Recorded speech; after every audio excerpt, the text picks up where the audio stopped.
Kemudian, tapi ada juga nih permasalahan selain hukum tadi, gitu ya. Permasalahan selain tadi pakai KVL, KCL, dan hukum Ohm. Permasalahan yang lain kadang-kadang kita masih bingung untuk menentukan rangkaian itu hubungannya hubungan seri atau hubungan paralel. Ini permasalahan yang mendasar, gitu. Tapi kadang-kadang kita dasarnya masih di sini masih belum bisa dipahami biasanya. Terutama ketika kesulitan mencari menentukan bahwa ini seri atau paralel ya, gitu kan. Sebuah rangkaian disebut seri itu yang gimana? Ada yang masih ingat nggak sebuah rangkaian? Saya misalkan di sini saya punya dua, ya. Mungkin saya kasih langsung aja contohnya, ya gini. Kemudian ada yang seperti ini.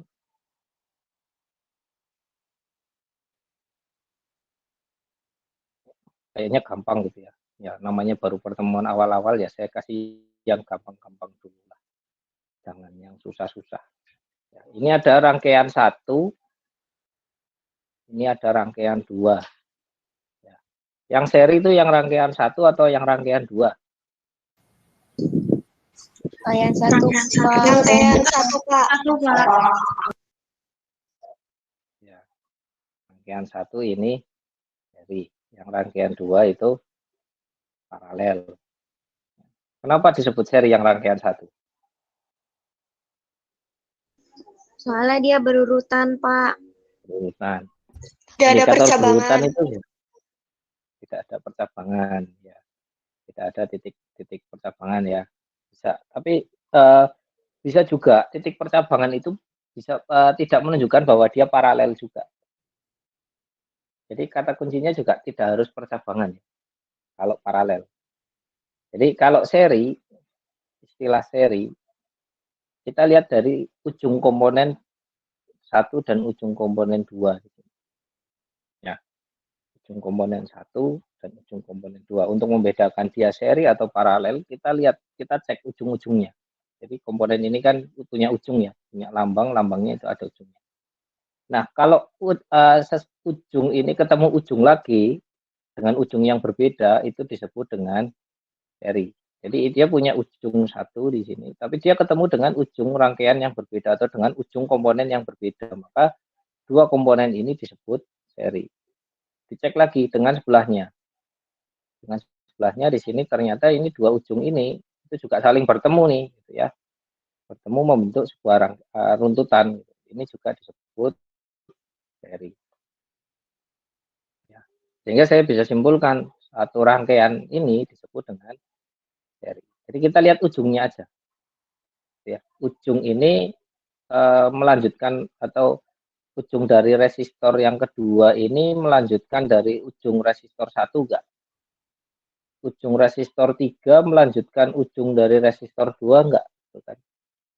Kalau saling melanjutkan berarti itu seri gitu ya. Jadi analoginya kayak orang gandengan tangan aja gitu kan. Orang gandengan tangan jejeran itu kan membentuk rangkaian seri.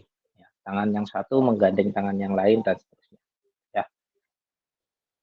Nah, kemudian kalau yang bawah paralel, memang kata kuncinya bisa dibilang titik percabangan ya. Seri juga nggak ada titik percabangan. Ya. Tapi yang disebut paralel di sini adalah ketika kaki yang ujung, ya kaki R1 misalkan, dan R2 itu sama-sama berangkat dari titik yang sama dan keluar dari titik yang sama juga. Itu disebut paralel. Jadi kalau ada titik percabangan, tetapi misalkan R1 cuma ketemu kakinya di R depan aja, yang belakang itu nggak ketemu, itu belum namanya paralel. Contohnya gini. Misalkan sering mungkin dapat rangkaian gini ya.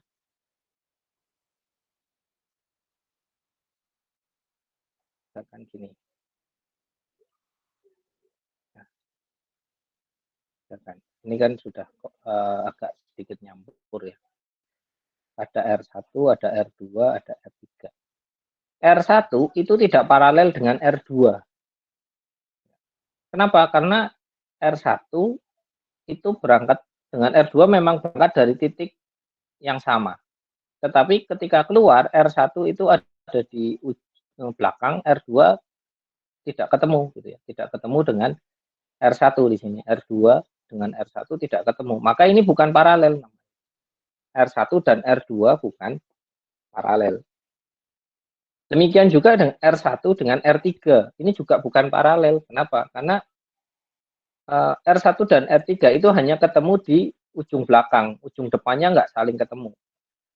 Jadi ini juga bukan paralel R1 dengan R3. Tetapi ini akan menjadi paralel ketika R1 dan R2 ini saya anggap satu komponen dulu.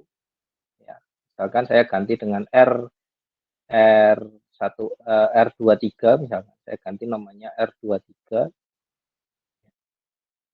R23 itu kombinasi antara R2 dan 3, kemudian saya gambar ulang R1 di sini. Nah, ini baru namanya paralel. Ya. Jadi kalau disederhanakan baru dia menjadi paralel. Tetapi ketika belum disederhanakan, ini saya bilang paralel itu tidak. Itu salah. Ya, walaupun mungkin di sini ada titik persabangan. Ya. Tapi saya nggak bisa bilang R1 paralel dengan R2, R1 paralel dengan R3. Kita bisa menyebutnya R1 paralel dengan R2 yang dijumlah dengan R3. Gitu ya. Jadi istilah paralel juga kalian melihat ujung-ujung titiknya dulu. Ujung-ujung titiknya ini ketemu enggak? Kalau sama-sama ketemu baru itu disebut dengan paralel. Kalau enggak ketemu ya berarti bukan paralel. Ya. Kemudian kalau misalkan kalian mungkin pernah mendapat rangkaian gini ya. Pernah enggak ya? Juga belum tahu kalian. Ini ya. Mohon maaf ini gambarnya jelek ya. Karena saya nggak biasa gambar di laptop kayak gini. Biasanya gambar di papan tulis. Nah, misalkan rangkaian ini. Ini rangkaian seri paralel atau campuran. Ada yang tahu ini Y rangkaian delta. apa? Rangkaian Y delta. Tapi dia tidak bisa kita bilang seri, juga tidak bisa kita bilang paralel. Ini nggak bisa nih kita bilang paralel, kita nggak bisa bilang seri. Kenapa? Kalau kita bilang seri, seri dengan mana? Misalkan ini ada R1, R2, R3, R4, R5, kemudian ini R6. Di sini kita mau bilang R1 seri dengan R2, nggak bisa gitu ya. Walaupun di sini mungkin ujung di sini melanjutkan, tapi ada titik persabangan. R1 diseri dengan R2 nggak bisa juga. Kita bilang paralel juga nggak bisa gitu ya. Walaupun berangkat dari titik persabangan yang sama, tetapi ujung di sini, ujung pangkal belakang itu juga bukan dari R2. Jadi ini juga kita nggak bisa bilang paralel. Jadi seri juga enggak, paralel juga enggak. Kalau yang tadi R1 ini nggak bisa dibilang seri dengan R2 karena dia juga ada R6 di sini bercabang. Ya. Nah, ini bisa diselesaikannya dengan tadi Y delta. Ini namanya rangkaian Y delta. Bukan rangkaian seri, bukan rangkaian paralel. Yang Y, yang Y itu yang dalam, Y yang di luar, yang segitiga itu namanya delta ya. Delta. Saya nulisnya D. Y dan delta. Ya, itu ada rumusnya sendiri. Tapi kalian sudah dapat ya sampai situ rangkaian listrik.